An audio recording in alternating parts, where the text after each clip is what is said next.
There is such hope in a day like this, the garden to be still wonderful, unimaginable even. If I stop and stand and look across it this January day, even though I have known it up close and personal for decades, even I cannot fully picture all that is to come.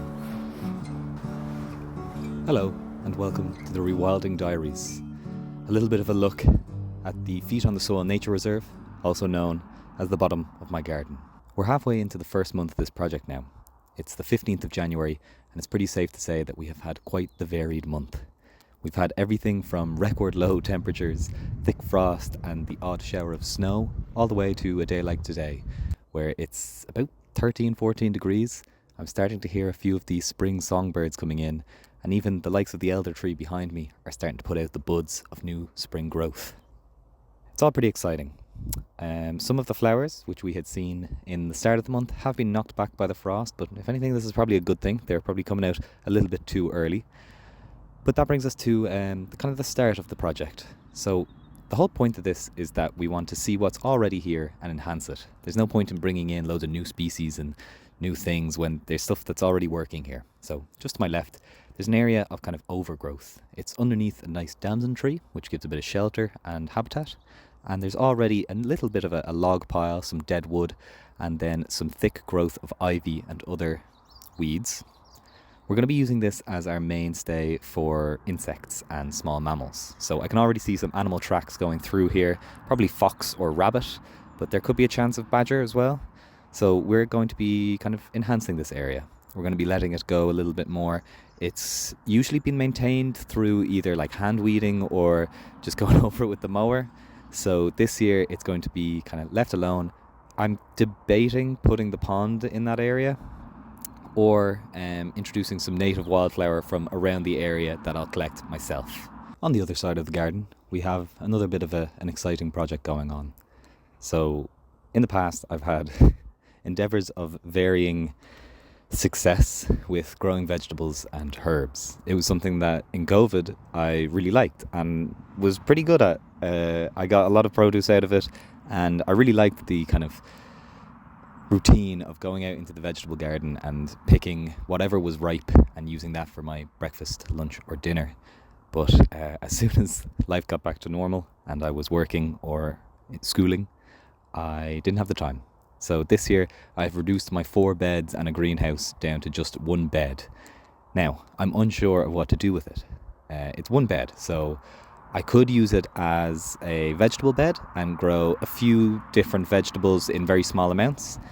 But what I'm kind of leaning towards is a herb/tea bed. So I don't know, maybe you guys will have a little bit of input on that.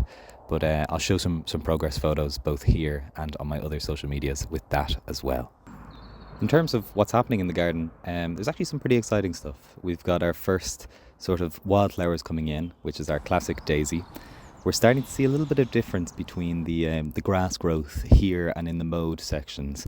Obviously, it'll be well into spring before we see a real difference, and hopefully into the summer when we start seeing a bit of flowering of the grasses. But as I look around below me, we can see that there's a little bit of diversity in the lawn already. It's an area that gets a bit of shade, and it's an area that already has a little bit of overgrowth on the side, so the seed bank is already there. A bit of dock, a bit of chickweed even, and then some cleaver closer to some of the edges. So all in all, it's something that I'm really excited to see develop and keep you guys updated.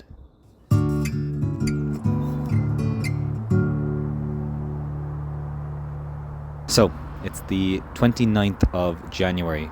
We're just getting into spring proper. Imbolc is around the corner, and you can start to feel a bit of warmth in the air. Not really today, but the likes of the elder tree behind me, like I said last time, it had a few buds. Now it's got a few leaves. We're still not seeing much growth on the grass, obviously. We've a little bit of time to go, but every day I come down here, there's just that little bit more growth. It's been really fun to watch, to be honest. For this project, January has been a lot more about observing and planning than actually doing. Of course, I've tried doing things like there's a little log pile in front of me that was just some sticks that were scattered across the ground. But the things like habitat creation or making ponds or even, trying to bring in some more wildflowers, that's stuff that I'm not really doing at the moment. Hopefully February is going to be the start of doing a little bit more action in the garden. And that brings us on to our kind of final cumulative point. The name of this series is the Rewilding Diaries, and I was lucky enough to get a little bit of help in creating our own little actual diary from the people over at Filofax. If you haven't heard of Filofax, they're a planner brand that have been around for a long time. The unique thing about Filofax is that they're a ring binder system, so you can reorganize and customize your planner to be whatever you want. The two that Filofax were nice enough to send me are part of their Eco Essentials series. Made from a cellulose fibre material rather than plastic or leather, they are a more sustainable alternative to regular planners. The paper inside is also recyclable, and if you're interested in getting one for yourself, you can use the code SOIL20 at checkout to get 20% off any non-leather planners. Decided to finish today's video inside because, to be honest, it's freezing outside and I'm in a t-shirt. Thank you everybody for watching. Obviously this episode we didn't do too much kind of changes to the garden. Like I said, mostly observation, but I've been planning out next month and I think it's going to be a good bit more exciting. So hopefully February brings some nice weather, some new additions to the bottom of the garden, the rewilding area, and I hope to be back with some exciting updates at the end of February. Thank you for watching and try and get outside today.